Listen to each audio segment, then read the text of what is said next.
চৌধুরী সাহেব হাসপাতালে ঢুকে সোজা চলে যান ছেলের কাছে। কোমা থেকে বেরিয়ে এসেছে রাফসান। আজ মিস্টার চৌধুরী ভীষণ খুশি, তবে তার মন খারাপ। উনি কথা দিয়েছিলেন ছেলে সুস্থ হওয়ার আগেই তাকে খুঁজে বের করবেন, যে তার ছেলের এই অবস্থার জন্য দায়ী, কিন্তু পারেননি। তার আগেই রাফসান ঠিক হয়ে গেছে।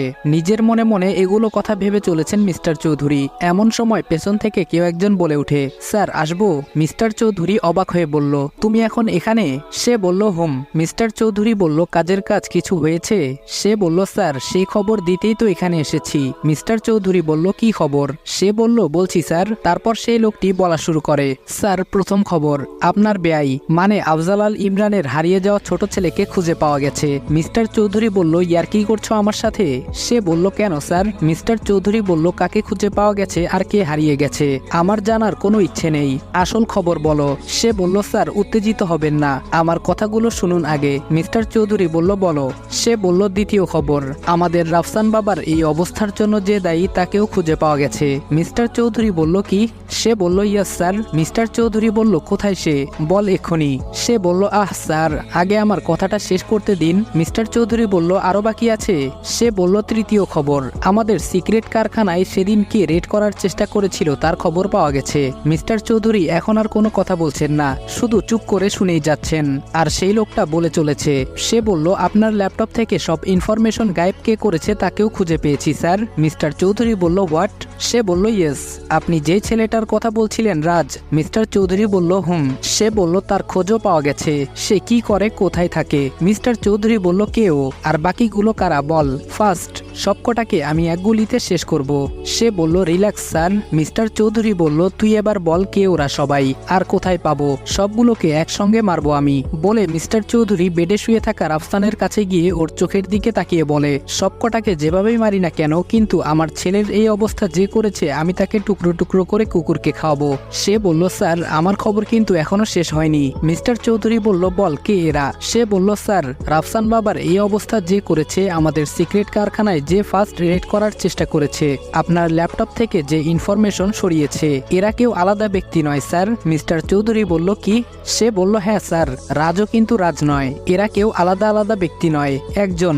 আর ব্যক্তিটি হলো আপনার বেআইয়ের হারিয়ে যাওয়া সেই ছোট ছেলে Adibal Ihsan, senior officer of Bangladesh army. Mister Chowdhury বলল, হোয়াট? কি বলছো এসব? সে বলল, ইয়েস স্যার, অল নিউজ আর 100% শিওর। মিস্টার চৌধুরী বলল, নো নেভার, হতে পারে না। রৌফ চৌধুরী এত বড় ধোঁকা কিছুতেই খেতে পারে না। আমার এত বছরের করে আসা প্ল্যানিং এভাবে শেষ হতে পারে না।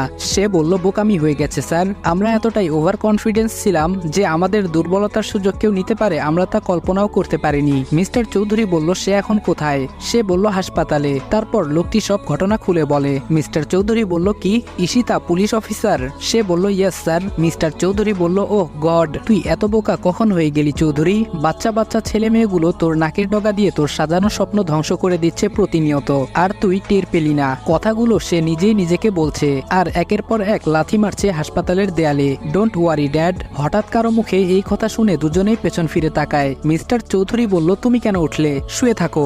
বলে রাফসানকে ধরে বেডে শুয়াতে গেলে সে ওদের থামিয়ে দেয়। রাফসান বলল, I am all right dad, don't worry. সে বলল, স্যার কিছু একটা করতে হবে, আর না হলে যে কোনো সময় আমরা ধরা পড়ে যেতে পারি। মিস্টার চৌধুরী বলল, হুম, কিছু তো একটা করতেই হবে। রৌফ চৌধুরী হারতে জানে না। রাফসান বলল, হারতে হবে না ড্যাড। রাফসানের কথা শুনে দুজনেই অবাক হয়ে সেদিকে তাকায়। তারপর দুজনকে উদ্দেশ্য করে বলে, আমি যা বলছি তোমরা এখন তাই করবে। মিস্টার চৌধুরী বলল, তোমায় কোনো রিস্ক নিতে হবে না, তুমি আজ রাতের ফ্লাইটে আমেরিকা যাবে। কথাটা বলেই পাশের লোকটাকে অর্ডার দেয় টিকিট বুকিং করার জন্য। সে বলল, ওকে স্যার। রাফসান বলল, স্টপ, আমি যা বলছি তুমি তাই করো। রাফসান রেগে গিয়ে কথাগুলো বলে আর চৌধুরী সাহেব ছেলেকে বোঝানোর চেষ্টা করতে থাকেন। এর মধ্যেই কেবিনে কারো আগমন টের পেয়ে দুজনেই চুপ হয়ে যান এবং পেছন ঘুরে দেখতে পান রাফসানের মা ভেতরে প্রবেশ করছেন। রাফসানের মা বলল, কি হয়েছে এখানে? মিস্টার চৌধুরী বলল, তুমি রাফসানকে বোঝাও। রাফসানের মা বলল, কি হয়েছে? চৌধুরী সাহেব সব ঘটনা খুলে বলেন তার স্ত্রীর কাছে। সব শুনে তিনি রাফসানকে কিছু বলতে যাবেন তার আগেই রাফসান বলল, মম আমি যা বলছি তাই হবে ব্যাস। ওনারা দুজনেই হাল ছেড়ে দিয়ে রাফসানের উপর ভরসা করেন আর রাফসানের প্ল্যান অনুযায়ী কাজ করতে বেরিয়ে পড়েন মিস্টার চৌধুরী। এদিকে সবাই হাসপাতালে অপেক্ষা করতে থাকে আদির জ্ঞান ফিরার। 24 ঘন্টা পেরিয়ে গেছে। এখন এখনো আদির জ্ঞান ফিরছে না। সবাই মহা চিন্তায় পড়ে যান। এদিকে ইসি এখনো আদির কেবিনেই ওর বেডের পাশে বসে আছে। টেনশনে ওর মাথা কাজ করছে না।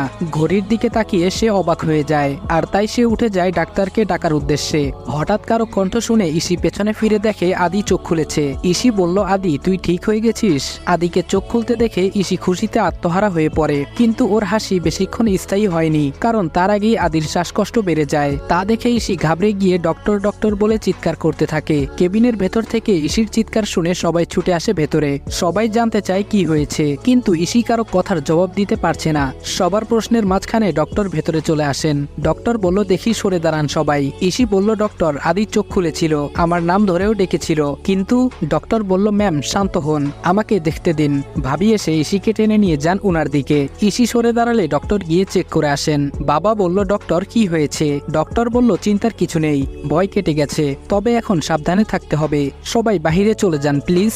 রাতুল বলল, সরি ডক্টর, স্যারকে এখন প্রোটেকশনে রাখতে হবে, কারণ ওনার এখানে একা থাকাটা রিস্ক। ইসি বলল, আমি থাকবো। রাতুল বলল, আপনি বাড়ি যান প্লিজ, কাল থেকে অনেক ধকল গেছে, চিন্তা করবেন না, স্যারের কাছে আমি আছি।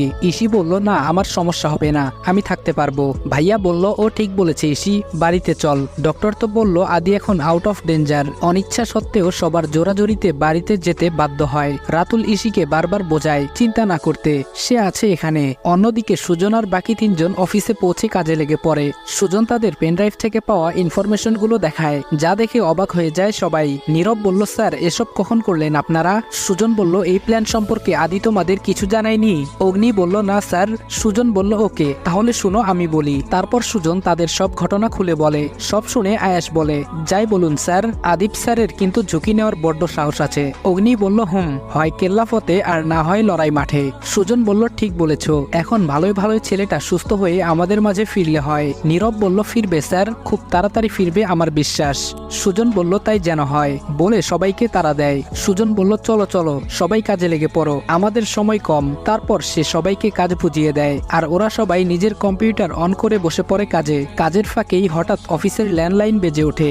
আয়াস উঠতে যাবে, তখন সুজন বলে, তুমি বসো আমি দেখছি। সে ফোনটা রিসিভ করে। সুজন বলল, হ্যালো, সিনিয়র অফিসার সুজন সরকার বলছি। অপর পাশের কথা শুনে সুজন বলল, আপনারা একটু সামলানোর চেষ্টা করুন, আমরা খুব শিগগিরই পৌঁছে যাব। বলে সে ফোনটা কেটে দেয়। অগ্নি বলে, কি হয়েছে স্যার? সুজন বলল, যা ভেবেছিলাম তাই হয়েছে। বলেই সে তার চেয়ারে বসে পড়ে।